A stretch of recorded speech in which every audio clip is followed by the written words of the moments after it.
오늘의 일발장전 시작합니다. 일발장전의 두 기둥이죠. 최고의 주식 전문가 두 분과 함께합니다. 김영민, 김준호, MBN 골드 매니저 모셨습니다. 안녕하십니까? 반갑습니다. 자, 영민 매니저, 이 상황이 우리가 통제 바뀝니다. 이거 이란의 이 지하 핵 시설, 우라늄 농축 시설을 때릴 것 같거든요. 그러면 안 되는데 말이죠. 사실 이제 어제 트럼프 대통령이 이제 G7 정상회의를 조기에 이제 종료를 하고 급거 이제 귀국을 해서 긴급 이제 국가안보회의를 개최를 했잖아요. 그래서 이제 떠날 때는 뭐 이란하고 협상 때문이 아니라 뭐 더 큰 게 있다 이렇게 얘기를 했는데 더 큰 거의 의미는 미군의 이제 직접 개입이었던 것 같아요. 그거요. 방금 말씀하셨던 것처럼 이란의 이제 지하 이제 핵 우라늄 농축 시설을 직접 이제 타격하는 벙커버스터를 이제 투입을 할 거냐 말 거냐. 미국이. 미국이 직접 이걸 하겠다라는 거고. 그다음에 이제 트럼프 대통령은 이란의 최고 지도자 동선을 지금 다 파악하고 있으니까 빨리 이제 핵협상에 임하라 이런 얘기를 했거든요. 이거 아직은 괜찮다면서요? 대놓고 협박한 거예요. 근데 사실 미국도 이란의 이제 최고 지도자까지 제거하는 것까지는 이제 생각하지 않을 거예요. 왜냐면 그러면 완전히 정권이 붕괴되는 거나 마찬가지이기 때문에 중동 지역에 이제 더 큰 혼란이 일어날 수도 있는 거거든요. 그리고 우리가 이제 아주 오랜 시간 동안에 어떤 중동 지역의 어떤 반미 정서 이런 것들이 지금 수면 아래로 가라앉아 있는데 만약에 진짜 이란 최고 지도자를 이런 식으로 이제 제거를 해버리면 그런 식의 이제 중동의 반미 정서가 굉장히 좀 들불처럼 또 일어날 수도 있는 거기 때문에 저는 한편으로는 이런 생각이 좀 들어요. 어쨌든 이참에 미국과 이란이 완전히 지금 핵협상을 이제 타결할 수 있는 그런 이제 분위기는 분명히 조성이 좀 된 것 같거든요. 왜냐하면 이란이 지금 아무리 생각을 해봐도 별로 쓸 카드가 없어요. 지금 만약에 미군이 직접 개입한다라고 하더라도 군사적으로 이란을 이제 도와줄 수 있는 국가들이 몇이나 있을까? 이미 러시아 정도 그리고 뭐 중국 정도 이제 개입을 하는 정도 수준일 거라고 보는데 이미 중동 지역에 지금 이란하고 이스라엘 사이에 있는 뭐 이라크, 시리아, 오만 뭐 이런 나라들은 참전하는 의사가 전혀 없고요. 그리고 거기에다가 그 지역 안에 있는 이제 무장 단체들 헤즈볼라, 하마스 이건 이미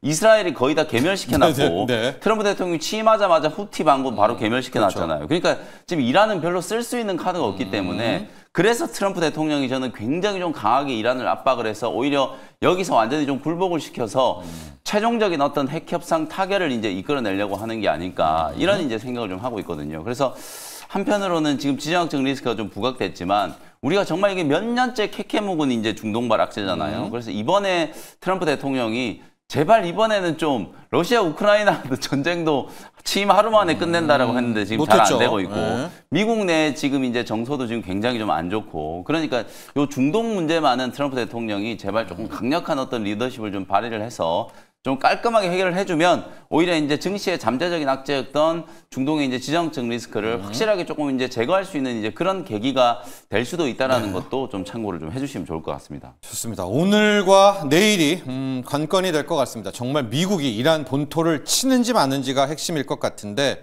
오늘 좀 이따 또 분석을 하겠지만 이래저래 증시가 좀 흔들린다 하더라도 우리는 좀 내일 상황 종료 때까지는 일단은 너무 막 도망가거나 그럴 필요는 없다 이렇게 이야기를 해주셨고 이런 가운데 준호 매니저 오늘의 일발은 또 가야 되거든요. 네, 맞습니다. 일발은 어디로 갑니까? 오늘의 일발은 그래도 지금 시장의 지정학적 리스크가 다시 한번 확산되고 있는 분위기이기도 하고 또 미군이 직접 개입을 한다라고 했을 때는 오히려 조기 종식에 대한 기대감도 분명히 좀 있다고 보고 있습니다. 그래서 일단 뭐 직접적으로 이제 유가나 또 그리고 이제 뭐 가스, 해운 관련 종목들은 좀 변동성이 좀 클 수 있기 때문에 좀 중장기적으로 좀 수혜를 받을 수 있는 방산 섹터가 오히려 좀 이제 큰 흐름으로 좀 수혜를 받지 않을까 좀 보고 있고요. 그 안에서도 저궤도 위성 통신 관련된 섹터는 어차피 정부 육선 정책 쪽으로도 충분히 수혜를 받을 수 있다라고 좀 보고 있어서 오늘 이제 탑픽 종목은 인텔리안 테크라는 저궤도 위성통신 안테나 글로벌 1위 기업을 오늘 탑픽 종목으로 좀 들고 와봤습니다. 그래서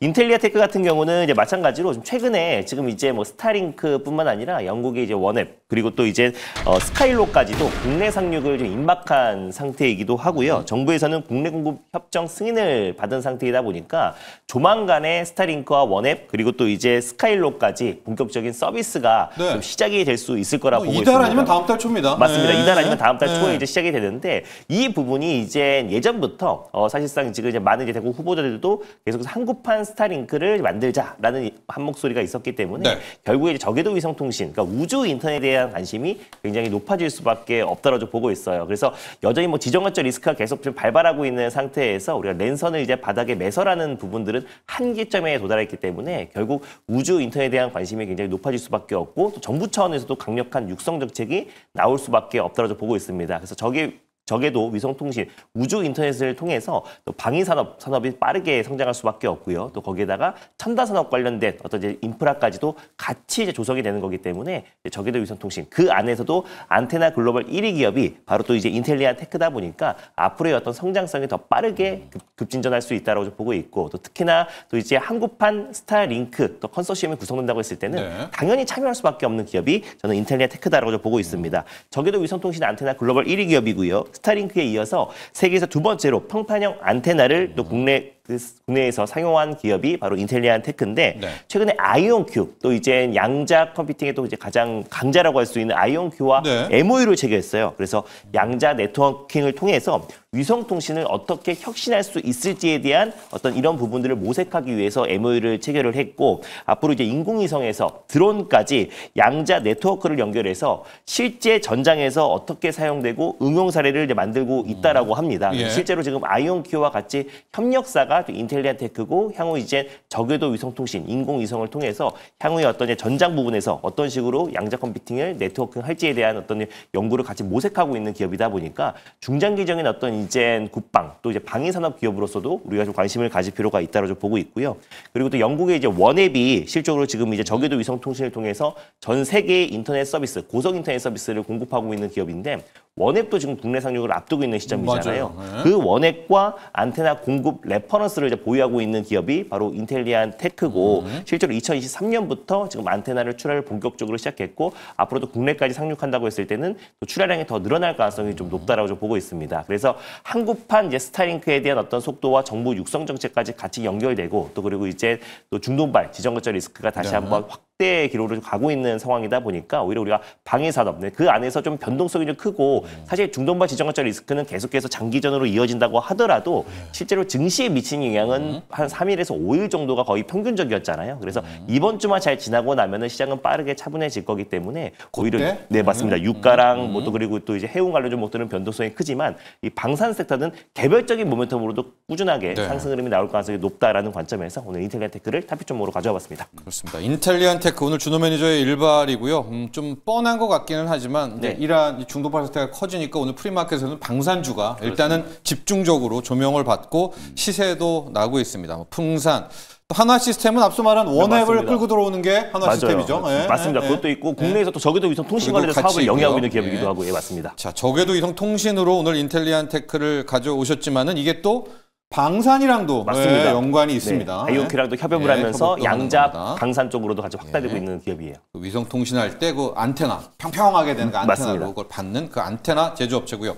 가격 전략 볼까요? 지금 한 3% 이상 좀 프리마켓에서 올라가고 있어요. 3.4% 정도 좀 반등 흐름이 나와주고 있긴 한데 일단은 뭐 전 지금 가격도 사실 나쁘진 않다라고 좀 보고 있는데 일단은 지금 이제 중동발 지정거점 리스크가 어떤 식으로 흘러갈지 우리가 조금 더 관망을 해야 될 부분이 분명히 있어서 전일 종가를 일단 매수가로 좀 잡고 좀 대응해 보도록 하겠습니다. 그래서 52,400원을 매수가로 한번 잡아보도록 하겠고요. 목표가는 일단 65,000원을 1차 목표가로 한번 설정해 보겠고 그리고 이제 손절 라인대 같은 경우는 44,500원 라인대를 말씀드려보도록 하겠습니다. 자, 오늘 준호 매니저 일발 인텔리아 테크를 받고요. 영민 매니저 지금 약간 걸리는 게 어제 3,000피 갔다가 왔는데 원달러 환율이요. 역외 환율에서 지금 1,380원. 약간 떨어지긴 해도 지금 1,379원, 80원. 지금 우리 1,200원 간다라고 생각을 했다가 이게 다시 원화 약세, 달러 강세가 나와버리면 오늘 외국인 수급 좀 걱정되거든요. 사실 이제 뭐 크게 저는 걱정하지는 않으셔도 될 것 같아요. 왜냐하면 이제 이미 환율이 1,300원 중반까지 이제 지금 하락을 좀 했고 하락을 한 이유는 이제 기조적인 이제 달러 약세에 대한 이제 기대감이거든요. 근데 지금 일시적으로 중동발 리스크, 이제 지정학적 리스크가 이제 부각이 좀 되다 보니까 당연히 이제 위험 자산보다는 안전 자산에 대한 이제 선호 심리가 강해질 수밖에 없잖아요.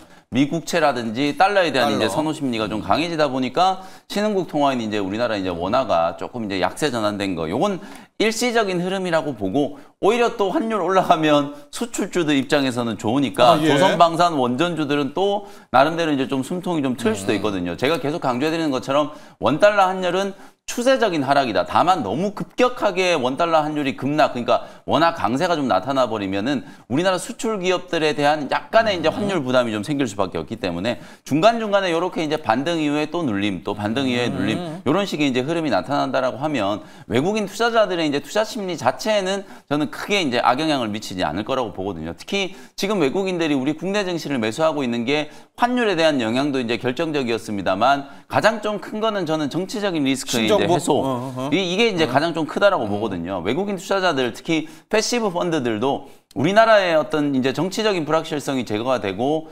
정책적인 어떤 이제 이슈가 굉장히 좀 강하게 이제 드라이브가 걸리고 있다. 대규모 이제 추경을 할 수 있는 전 세계 지금 거의 유일한 나라가 아닐까라는 생각이 좀 들거든요. 이제 그런 측면에서 패시브 자금들이 이제 유입되고 있기 때문에 뭐 일시적으로 환율이 좀 올라간다라고 하더라도 외국인들 수급에 결정적인 이제 악영향을 미치지는 않을 것 같다. 이렇게 이제 전망을 해드릴 수 있을 것 같습니다. 네.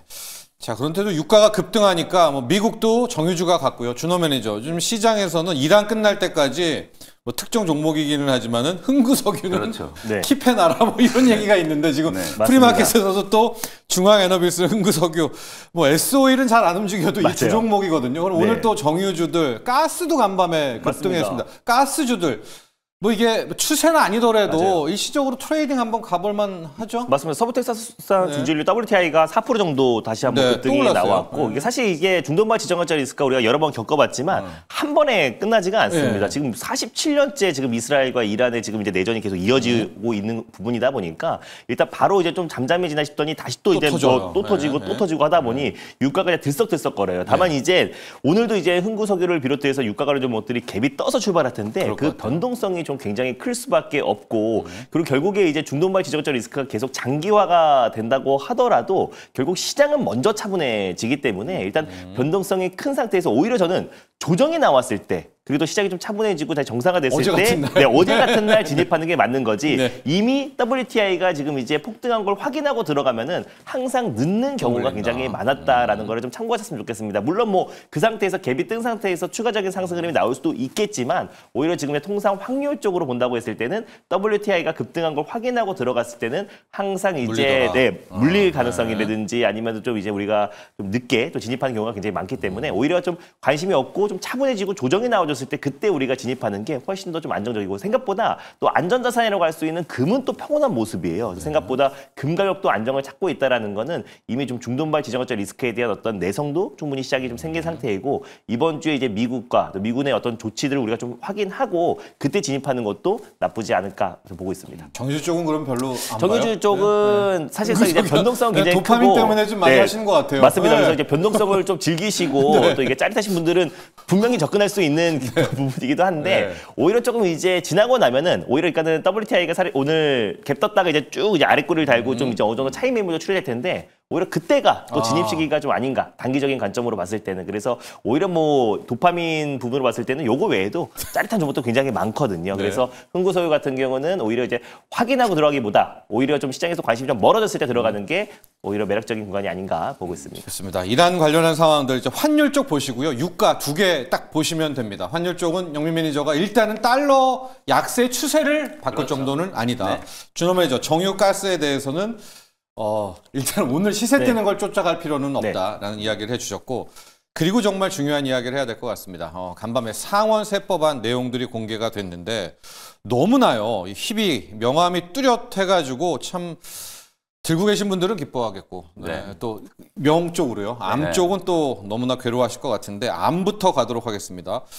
영민 매니저 이렇게 되면 이게 미국 스스로 전기차를 스스로 망치는 것 같은데 전기차 배터리부터 가보도록 하겠습니다. 전기차 보조금이 최대 7,500달러는 180일 내에 폐지?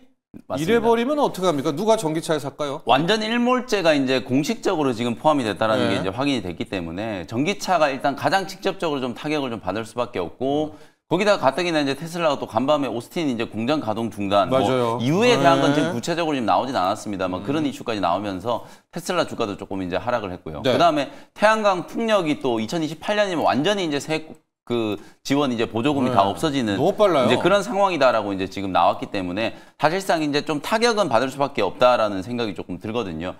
제가 생각했을 때는 그래요. 이제 트럼프 대통령 임기가 이제 뭐 2028년까지잖아요. 근데 이제 내년에 이제 또 6월에 또 중간 선거가 좀 예정이 좀 되어 있고 실제로 그래서 이 대규모 이제 감세 법안과 세법 개정안 자체가 아주 오랜 시간 동안 이제 미국의 이제 좀 주류 트렌드를 이룰 것 같지는 않아요. 정권이 만약에 좀 바뀌게 된다면 또 이거 법안을 좀 바꿔가지고 수정할 수 있는 가능성도 분명히 좀 있기는 하거든요. 네. 근데 단기적인 관점으로 그렇죠. 우리가 이제 익히 알다시피 트럼프 대통령은 재생에너지는 별로 좀 싫어하고 그나마 이제 최근에는 원전은 오히려 AI와 관련된 이제 투자와 관련해서 좀 강하게 조금 밀어붙이는 이제 그런 성향을 지금 이미 좀 확인을 했기 때문에 미국 내에 이제 투자를 한다라는 생각에서 봤을 때는 재생에너지 쪽과 친환경 쪽은 아무래도 조금 투자 심리가 위축될 수밖에 없는 이제 그런 상황이 아닌가라는 생각이 조금 들거든요. 네. 그래서 너무 명확하게 지금 명암이 지금 엇갈리고 네. 있는 그런 상황이어서 적어도 이제 이번 주 중에는 전기차 종목들과 뭐 태양광, 풍력, 배터리 이런 종목들의 이제 흐름이 조금은 투자 심리가 좀 위축될 수밖에 없지 않겠는가. 가뜩이나 지금 지정학적 리스크로 인해서 좋은 것도 사실 좋게 해석을 할 수가 없고 나쁜 건 오히려 더 크게 좀 침소봉대될 수밖에 없는 이제 그런 상황이기 때문에 며칠 동안에는 요 이제 조금 암에 이제 걸려 있는 이제 기업들 있죠. 이제 좀 어두운 쪽에 이제 걸려 있는 기업들은 조금은 이제 투자 심리가 좀 위축될 수밖에 없는 이제 그런 상황이 됐다라고 이제 말씀을 좀 드릴 수밖에 없을 것 같습니다. 2차 전지 어떻게 해요? 왜냐면 2차 전지 웬만한 종목들이요. 빠질 때도 없어요. 빠질 때도 없는데 이 재료가 터지면 차라리 이게 바닥 확인 뭐 이렇게 오늘 좀 해석의 가능성은 낮습니까? 2차 전지는 저는 바닥은 만들어졌다고 봐요. 왜냐하면 이제 네. 최근에 바닥까지 한번 빠졌다가 단기 반등 이후에 되눌렸다가 또 이제 어제 그저께 이제 살짝씩 이제 조금씩 이제 바닥 시도가 좀 나타나고 있긴 하거든요. 그래서 저점은 만들어졌다라고 보는데 이게 올라갈 수 있는 이제 상승의 촉매가 이제 만들어지는 거는 결국은 수요 회복이거든요. 근데 지금 뭐 세액공제 다 없애버리고 보조금 다 없애버리고 이러니까 당분간 이제 소비자들 입장에서 봤을 때는 전기차를 이제 구매하고자 하는 욕구가 좀 떨어지는 거죠. 많이 그리고 떨어지죠. 간밤에 이제 소매 판매 지표 발표가 됐는데 지난달 것도 원래 0.1% 이제 증가해서 마이너스 0.1% 감소로 오히려 이제 수정이 좀 됐고 5월 달 것도 사실상 0.9% 이제 감소였어요. 이 감소가 된 이유가 관세 폭탄 우려 때문에 자동차를 구매하려고 하는 사람들이 미리 1분기 때 다 자동차를 샀다는 거예요. 그럼 이제 전기차에 대한 수요가 2분기, 3분기 때도 회복될 가능성이 그렇게 크지 않다라고 보면은 사실상 이제 배터리 쪽과 관련해서는 뭐 LFP 배터리에 대한 이슈라든지 ESS에 대한 이슈라든지 새로운 이슈가 부각돼 가지고 이제 그 섹터의 종목들이 좀 올라갈 수는 있어도 전체적인 이제 업종의 이제 투자 심리가 회복되기는 조금은 또 시간이 좀 걸릴 수 있지 않을까 이런 의견을 좀 드릴 수밖에 없을 것 같습니다. 준호 매니저와는 태양광 풍력 가야 될 것 같습니다. 간밤에 퍼스솔라 뭐 거의 폭락했죠. 한 20% 가까이 폭락을 했고 어제 우리가 태양광 풍력이 한 대 맞았는데 더 빠지니까 미국 증시가 오늘도 좀 피해갈 수는 없겠죠? 맞습니다. 오늘 우리도 어느 정도 좀 반영이 되긴 한 게 어저께 한나솔루션 같은 경우도 장중에 한 10% 가까운 좀 변동성이 나와주기도 했고 추가적인 하락이 나와주기도 했는데 사실 이번에 이제 상원 세법 안 자체가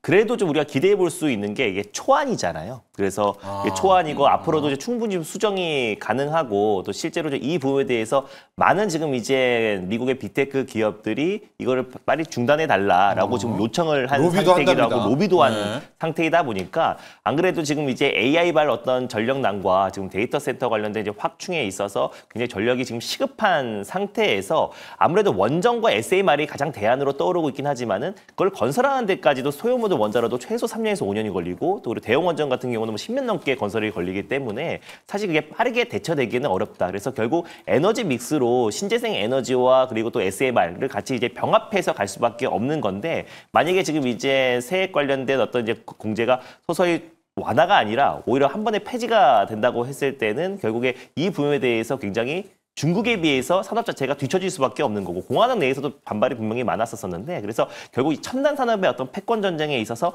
뭐 전기차도 마찬가지고 또 그리고 뭐 신재생 에너지도 왜냐면 이미 지금 미국의 빅테크 기업들은 자체적인 아리백은 다 달성이 됐다라고 해요. 근데 이제 부품을 조달하는 이제 하청 업체라든지 벤더사들도 아리백으로 또 2030년까지 이제 조달을 하라고 요청이 된 상태이다 보니까 결국에 전세적인 트렌드가 뭐 태양광 풍력, 신재생 에너지와 또 전기차 이런 걸로 대전환이 되고 있는 시점에서 일단 지금 일시적으로 미국이 후퇴되는 거는 또 트럼프가 그건 또 원치는 않을 거라고 보고 있어요. 그래서 저는 충분히 그 과정에서 지금 초안이 작성이 된 거고 서서히 좀 수정이 될 가능성도 분명히 높다고 봐서 어떻게 보면 지금 마치 관세 중국에 140% 때린 것처럼 최악의 시나리오가 이번 초안에는 작성이 됐고 시장의 흐름과 눈치를 보면서 조금씩 수정이 될 가능성이 높다는 점에서 오늘 태양광과 풍력이 큰 조정이 나와주면은 오히려 그게 더 매수 기회가 아닌가 보고 있는 게 왜냐하면 지금 이제 우리가 신정부에서는 강력한 그렇죠. 핵심 정책은 또 태양광과 풍력을 통해서 결국 국가 균형 발전과 또 기본소득까지 연결될 수 있는 부분이다 보니까 결국 오히려 이 큰 조정을 이용해서 우리 새 정부의 새 정책, 가장 핵심 정책에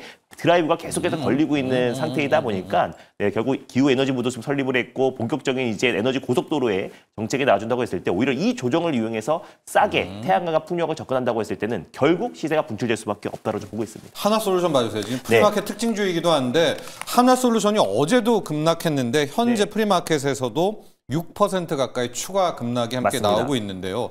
어제 같은 거 수급을 보면 뭐 외국인들 기관 뭐 무슨 작당 모의한 겁니까? 맞습니다. 이렇게 투매를 해도 됩니까? 일단 뭐 오늘 어떻게 5월 될까요? 달에도 한번 큰 조정 흐름이 나와줬어요. 그래서 4만 원대 주가 수준이 거의 2만 원대까지 조정이 나와줬기 때문에 한 30-40% 가까운 좀 큰 폭의 조정이 나와줬었는데 그 이후에 약간의 좀 이제 완화 시그널이 나와주고 미국의 빅테크 기업들이 관련해서 로비한다. 지금 로비한다는 얘기 나와주고 또 정책적인 드라이브가 걸리면서 다시 한번 거의 큰 반등 흐름이 나와주기도 했습니다. 지금도 마찬가지인 게 오늘은 또 하락은 피할 수는 없다라고 좀 보고 있는데 오늘의 조정을 이용해서 오히려 나올 만한 악재는 저는 다 나왔다라고 좀 보고 있어요. 그래서 또 태양광 그리고 결국에 이제 단기적 완화 시점으로 간다라고 했을 때는 오히려 지금 이제 태양광 설비가 지금 계속 늘어나고 있는 시점이고 미국 내에서도 또 풍력의 그렇죠. 설비도 계속 늘어나고 있는 시점이다 보니까 결국에 지금 이제 하나솔루션은 미국 현지에서 생산하고 있는 기업이고 국내에서 태양광 관련된 가장 대표 기업이고 결국 태양광 관련된 햇빛으로도 그리고 바람으로도 소득이 발생할 수 있게끔 만들고 그 소득을 지역 주민에게 지역 화폐로 공급을 해서 결국 지역 균형 발전과 경제 활성화 정책까지 연결하겠다라고 했던 게 핵심 어떤 정책의 골자이다 보니까 결국 이제 오늘 하나솔루션의 어떤 조정과 또 풍력 그리고 해상 풍력도 가장 핵심이잖아요. 그 기업들이 오늘 이제는 어떤 이런 단기적인 악재로 흔들린다고 했을 때는 오전장에? 오히려 저는 매수 관점으로 접근하는 게 중장기적으로 훨씬 더 매력적인 구간이다라고 보고 있습니다. 그래서 초안은 어떻게 보면 최악의 시나리오를 한번 써보고 그다음부터 서서히 저는 완화가 될 가능성이 높다라고 보고 있습니다. 자, 여러분 이야기해 주셨지만 이번에 나온 공개된 상법 개정안 상원안은 초안이고요. 네, 맞아요. 7월 4일까지 수정 가능성은 있다. 네. 그런데 이제 오전에는 충격은 네. 어쩔 수가 없다. 반면에 희업종, 명업종을 봐야 될 것 같은데 영민 매니저. 반도체 쪽은 왜 갑자기 막 세액 공제를 퍼줍니까? 게다가 원전은 또요.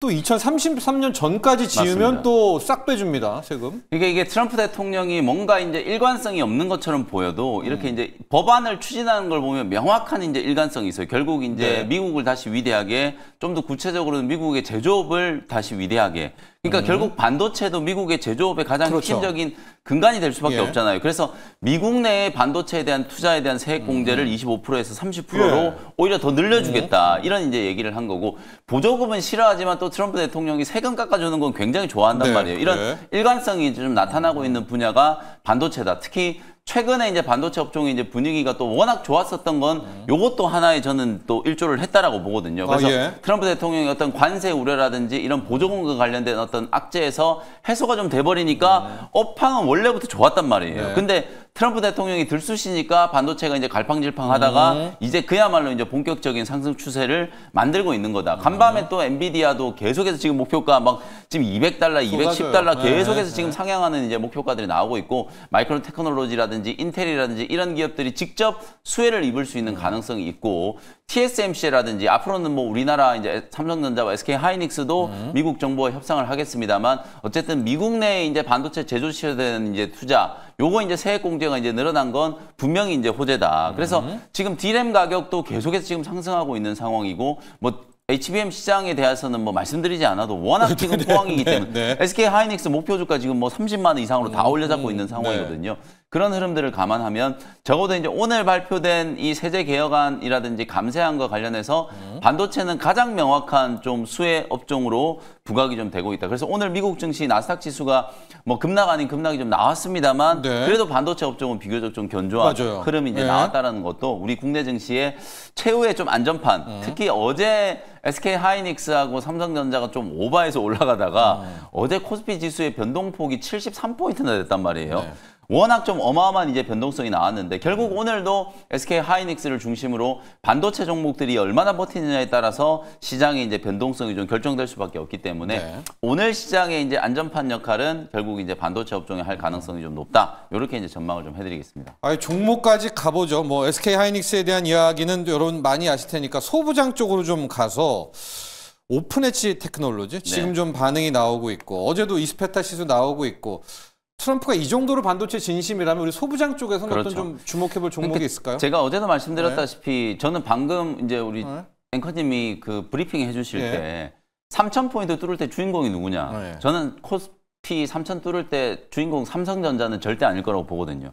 예. 삼성전자를 빼고 조선, 방산, 원전, 에너지, 전력 인프라 이런 종목들이 3,000포인트를 이제 뚫을 때 주인공이 될 가능성이 매우 높다. 다코스. 그리고 SK 하이닉스죠. 네. 하이닉스가 어저께 이제 26만 원을 찍었거든요. 예. 근데 윗골이 길게 달리면서 이제 보합까지 밀린 이유가 단기간에 너무 빠르게 이제 주가가 올랐다는 거예요. 그리고 어저께 삼성전자 주가가 장중에 4%가 넘게 이제 상승을 하다가 윗골이 길게 달리면서 결국 또 6만 원 아래로 떨어졌단 맞아요. 말이에요. 어제 이제 브로드컴에 HBM3 공급한다는 얘기 나왔는데 HBM3이 8단을 이제서 이제 공급한다는 얘기 나온 거예요. 삼전이. SK 하이닉스는 지금 HBM4를 지금 하반기 때부터는 본격 양산을 해서 공급을 하는데 이제 겨우 HBM3 이 8단 공급한다라는 게 저는 주가에 뭐 호재가 될 거라고 생각을 안 하거든요. 이제 그렇기 때문에 SK 하이닉스를 중심으로 사실상 이제 반도체 종목들이 수급이 재편될 가능성이 높고 그 와중에 이제 주목을 받을 수 있는 건 그나마 삼성전자의 어떤 파운드리라든지 우리나라 이제 AI 반도체 생태계의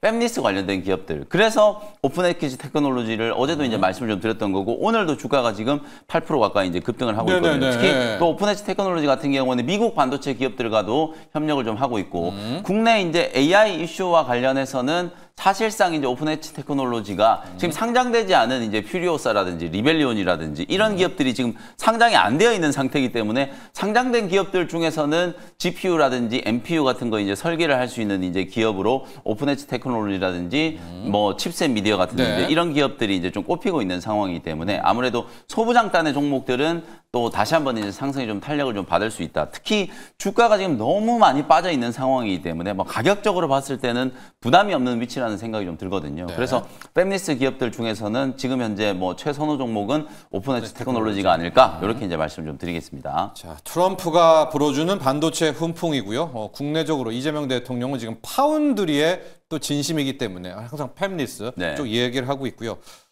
명쪽에 원전이 있는데 저희가 원전을 많이 다뤄가지고 짧게 두 분께 모두 물어보겠습니다. 두산 에너빌리티.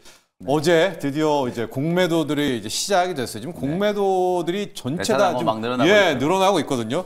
두 분 모두 두산 에너빌리티가 이게 OX 판이 없네. 네. 이긴다, 진다, 진호 매니저. 저는 지금은 이길 가능성이 높다, 단기적으로는. 네. 공매도가 아니면은 두산 에너빌리티. 그러니까 네. 제친다. 네, 맞습니다. 공매도에 쇼커버링 나올 가능성도 쇼커버다. 높다고 보고 있어요. 네. 그래서 그런 부분으로 오히려 저는 추가적인 상승이 충분히 나올 수가 있는 게 지금 두산 에너빌리티 같은 경우는 사실 뭐 원전 쪽의 어떤 추가 수주에 대한 기대감도 지금 계속 이어지고 있는 상태이기도 하고 해상 플랜트 관련된 시공 능력도 가지고 있는 기업이기도 하고요. 뭐 실질적으로 지금 이제 뭐 실질적인 부분이나 추가 수주에 대한 기대감 그리고 SMR에 대한 어떤 전 세계적인 트렌드를 그거죠. 본다고 했을 때 저는 뭐 두산 에너빌리티는 뭐 추가적인 상승이 충분히 가능하고 물론 주가가 많이 올라서 이제 공매도가 들어오는데 오히려 더 추가적인 상승으로 쇼커버링 들어와서 더 추가적인 상승이 나올 가능성이 높다고 좀 보고 있습니다. 그래서 지금 단기적으로는 일단 두산 에너빌리티의 승으로 끝나지 동그라미다. 않을까. 네, 동그라미다. 네. 얘기를 해주시고 다음은 영민 매니저 차례입니다. 네. 두산 에너빌리티가 지금 진짜 공매도들이 뭐 작심한 데 오고 있고요. 실은 2,900포인트의 주역이 여러분 두산 에너빌리티입니다. 시총이 2개월에 맞습니다. 3배로 올랐어요. 네. 지금 10입니다. 10이. 저는 OX. 대왕 동그라미를 드리고 싶어요. 대왕 동그라미? 이건 뭐 이미 답안지를 우리가 이미 2023년에 확인을 했어요. 네. 에코프로라는 기업이 있었잖아요. 예. 그 당시에 에코프로가 12만 원, 14만 원까지 올랐을 때 공매도 대차장고 어마어마하게 이제 불어나면서 외국인들의 그냥 제일 타겟이다. 에코프로 BM. 거기서 기억나요? 네. 따블이 더 갔어요. 개인 투자자분들이 결국 승리했거든요. 네. 두산 에너빌리티도 저는 마찬가지라고 봐요. 역사적인 추세를 봤을 때 두산 에너빌리티 뭐 월봉을 보시면 볼까요? 네. 단기간에 워낙 많이 올라오긴 했습니다만 2006년, 2007년에 16만 원, 14만 원까지 이제 갔었던 적이 있거든요. 지금 주가 위치를 보시면 월봉이 이제 이렇게 보시면은 가격적으로 봤을 때는 네. 한 15년 전 정도 수준의 이제 가격이 이제 회복이 좀 된 거고요. 말씀드린 것처럼 공매도 세력들이 결국은 업황을 이길 수 없다. 저는 그렇게 보거든요. 제가 어제도 말씀드렸다시피 미국은 지금 트럼프 대통령이 지금 2033년 전까지 원전하면은 다 세액공제 해주겠다라고 지금 발표를 했잖아요. 그런 부분들을 감안했을 때 올해 안에만 대형 원전 10기 이상을 지금 발주를 한다는 얘기가 있거든요. 거기에 직접 수주 가능성이 가장 높은 기업이 두산에너빌리티, 현대건설, 태웅 이런 기업들이라고 제가 말씀드렸잖아요. 이제 그런 모멘텀이 좀 살아있기 때문에 개인 투자자분들 입장에서는 뭐 공매도가 어쩌고 저쩌고 이런 얘기보다는 오히려 업황에 좀 집중을 하시자. 그래서 10만 원까지는 좀 가지 않을까. 물론 뭐 당장 10만 원 간다는 게 아니라 업황의 이제 흐름을 감안했을 때 향후 이제 뭐 10만 원 정도까지는 충분히 상승 여력이 좀 있기 때문에 뭐 저도 준호 매니저님처럼 공매도 이제 뭐 크게 염려하실 필요는 없을 것 같다. 이렇게 말씀 좀 드리겠습니다. 동그라미인데 영민 매니저는 대왕 동그라미입니다. 현재 프리마켓에서는 약 0.5% 정도 하락하고 있습니다. 오늘 또 두산에너빌리티 개인들과 공매도들 간에 또 우리 혈전이 있습니다. 어제는 밀렸죠, 우리 쪽이. 근데 공매도와 또 한 번의 대결 지켜보시기 바라고요. 리뷰 가보도록 하겠습니다. 준호 매니저 PI. 네, 일단 PI가 어제 장중에 상한가를 안착을 그래서, 했고 정말 강한 시세가 분출됐는데 최근에 반도체 섹터 안에서도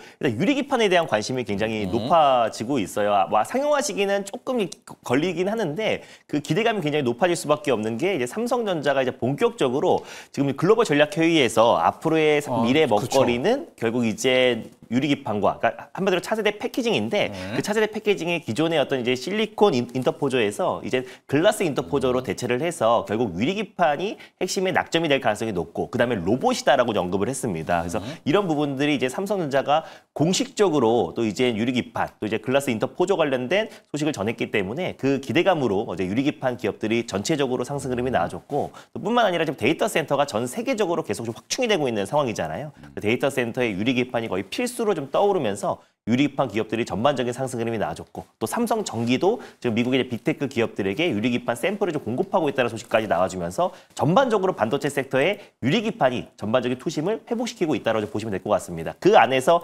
PI 같은 경우는 일단 AI 솔루션 기업이라고 말씀드렸었고요. 특히 이제 TGV 유리기판을 이제 뚫는 과정에서 충분히 크랙이나 또 금이 갈 수가 있는데 이 부분들을 3D로 검사하는 장비를 특허를 보유하고 있는 기업이 PI이다 보니까 아무래도 어제 가장 강력한 상승 흐름이 나와줬고 뭐 뿐만 아니라 AI 검사 장비 솔루션 관련해서 뭐 2차전지 셀 기업들이라든지 국내 반도체 기업들 또 그리고 또 이제 폐배터리 다양한 산업에 다 접목이 가능하기 때문에 어제 PI가 가장 강력한 시세가 분출되지 않았나를 보고 있습니다. 그래서 특히나 유리기판 쪽에서도 피롭틱스도 훨씬 더 강력한 상승 흐름이 나와주긴 했는데 오히려 좀 추가적인 상승 흐름 충분히 나올 수 있다고 보고 있고요. 유리기판에만 국한된 기업이 아니라 오히려 전반적인 첨단 산업에 모든 검사 장비 솔루션을 공급하고 있는 기업이 PI이다 보니까 앞으로 좀 추가적인 상승은 충분히 가능한 관점에서 목표가를 좀 상향하면서 좀 봐보도록 하겠습니다. 그래서 목표가는 일단 12,000원 라인 때는 충분히 좀 돌파할 가능성이 높아서 일단 12,000원을 다시 한번 목표가로 상향하면서 봐보도록 하겠습니다. 그렇습니다. PI이고요. 지금 현재 여러분도 아시겠지만 삼성그룹이 이제 글로벌 전략 회의를 펼치고 있습니다.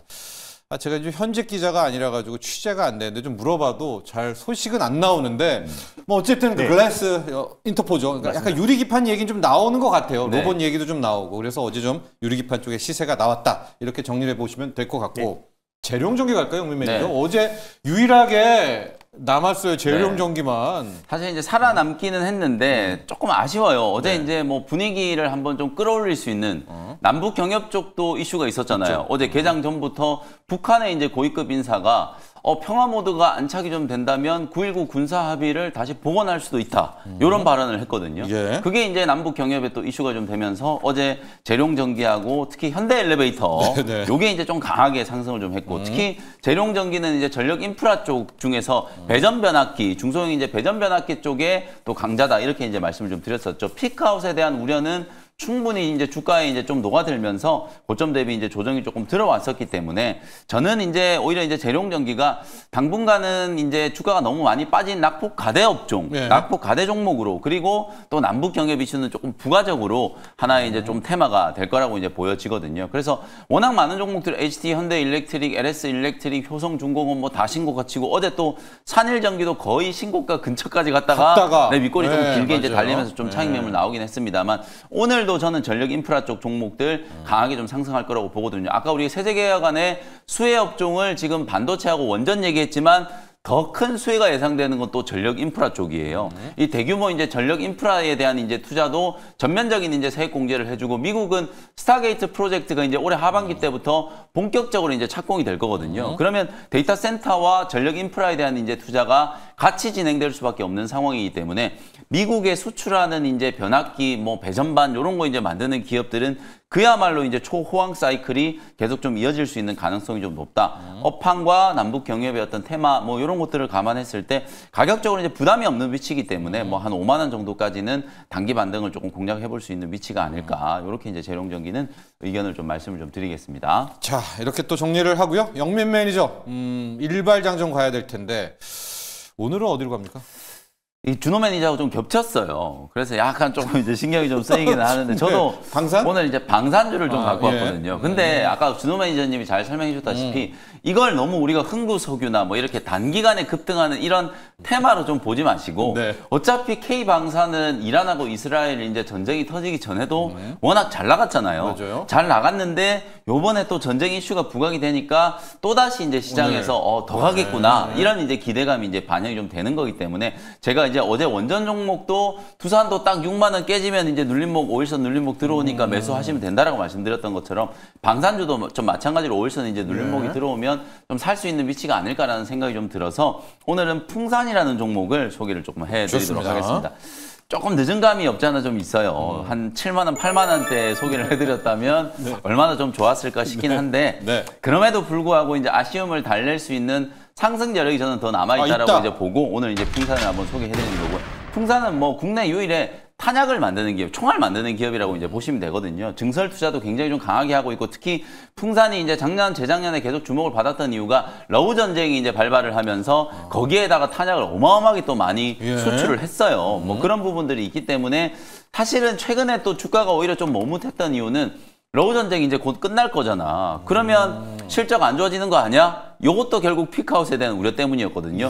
근데 그런 와중에 풍산은 작년부터 공격적으로 이제 155mm 이제 탄약에 대한 생산 능력이 이제 캐파 증설 투자를 해가지고 이게 거의 2배 가까이 지금 증설 투자가 돼가지고 하반기 때 이제 본격적으로 이제 생산이 이제 가동이 될 거거든요. 근데 사실은 피크아웃이 아니라 지금 중동의 지정학적 리스크나 뭐 동유럽 쪽도 마찬가지고 시작이죠. 이게 방산에 대한 투자를 이제 국방비 지출을 대부분 다 늘리고 있고 유럽은 지금 GDP의 5% 정도 범위까지 계속해서 이제 확대하는 계획들을 지금 얘기를 하고 있는 상황이기 때문에 탄약에 대한 이제 수출이 계속 좀 늘어날 가능성이 높다. 그래서 오히려 증설 투자에 대한 효과가 하반기 때 영업이익 기준으로 봤을 때는 거의 한 500억 가까운 이제 영업이익 성장으로 귀결될 수 있는 가능성이 좀 높다라고 보기 때문에 실적적인 측면에서는 탄약 공급이 그야말로 이제 뭐 전력 인프라처럼 초호황 사이클을 맞이했다. 이렇게 이제 볼 수 있을 것 같고 그 다음에 이제 또 하나가 구리 가격이에요. 역시. 성수기에 이제 돌입을 해 있고 성수기뿐만 아니라 지금 중국도 어마어마하게 지금 구리를 이제 소비를 하고 있고 뭐 그런 측면에서 구리 가격이 최근에 뭐 9,600달러도 넘어가고 막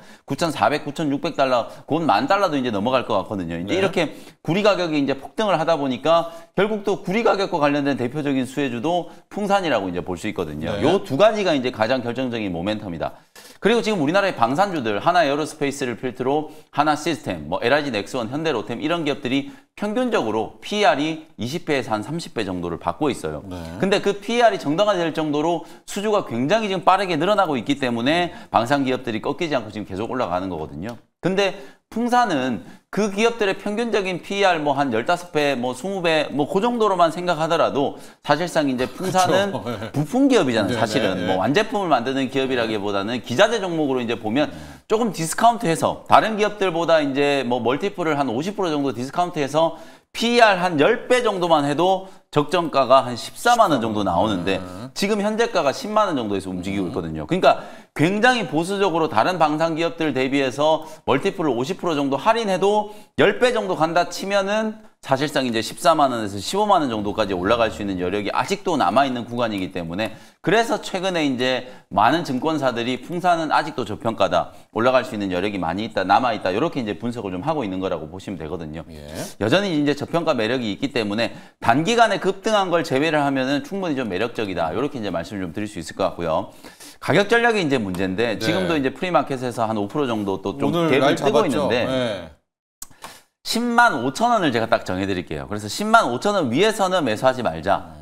일단은 10만 5천 원 정도까지, 왜냐면 눌림을 줄 수도 있고, 제가 아까 이 전쟁과 관련된 뷰를 말씀드릴 때 의외로 조금 더 빨리 끝날 수도 있다, 이런 말씀을 드렸잖아요. 그러면 예. 단기간에 전쟁 리스크가 하나 이제 좀 또 테마가 되면서 방산 기업들이 좀 오버슈팅이 좀 됐다면 그 부분을 조금 이제 되돌리는 조정이 나올 수도 있거든요. 그래서 한 5% 정도의 조정은 조금 염두를 좀 해두고, 역시 어제 두산 에너빌리티처럼 5일선에 조금 받쳐놓고 이제 매수한다라고 보면 한 10만 3천 원에서 10만 5천 원 정도면 우리 개인 투자자분들이 좀 접근해도 괜찮지 않을까라는 생각이 좀 들거든요. 그 정도 이제 매수 가격을 잡고 단기적인 이제 트레이딩 관점으로 목표가는 12만 원, 손절가는 한 9만 원 정도, 이렇게 이제 가격 전략을 좀 제시를 해드릴 테니까. 뭐 제가 말씀드린 가격보다 더 올라가면 그냥 좀 보내주시고 며칠 또 조정을 조금 기다리시는 것도 괜찮아 보이니까요. 그렇게 이제 가격 대응을 참고를 하시면 되겠습니다. 자, 풍산. 원래 우리는 구리의 풍산 이랬는데 요즘은 포탄의 풍산이고요. 기억하실 게 훈련할 때도 포탄을 쓰죠? 맞습니다. 예, 그러니까 네. 이 포탄 수요가 의외로 괜찮습니다. 아니, 우리나라 국방부에 네. 포탄 다 풍산이 다 납품하고 있어요. 그렇습니다. 네. 아, 그리고 또 하나 이제 예. 최근에 이제 드론 관련된 기술이 주목을 많이 받고 있잖아요. 준호 매니저님 얘기하셨던 하나 시스템이 이 드론 관련된 이슈 때문에 또 주가가 급등하기도 했는데 네. 풍산도 지금 차세대 이제 드론 실전에 투입할 수 있는 공격용 드론을 지금 개발을 하고 있어요. 이게 이제 그래요? 미래 성장 능력으로 네. 이제 삼으려고 공격용 드론도 이제 개발을 하고 있다라는 거, 그것도 하나 이제 좀 투자 포인트가 될 수 있을 것 같습니다. 자, 풍산 프리마켓에서 4.5% 정도 급등하고 있는 상황입니다. 자, 오늘의 일발장전, 준호 매니저는 인텔리안 테크, 방산이지만 약간 맞습니다. 이 스타링크 네, 저궤도까지 결합된 것이고요. 영민 매니저는 풍산, 방산이지만 어쨌든 이 중동 꺼지더라도 네. 좀 롱런할 수 있는 예, 포탄의 방산까지 갔습니다. 오늘 성공 투자하십시오. 감사합니다. 고맙습니다.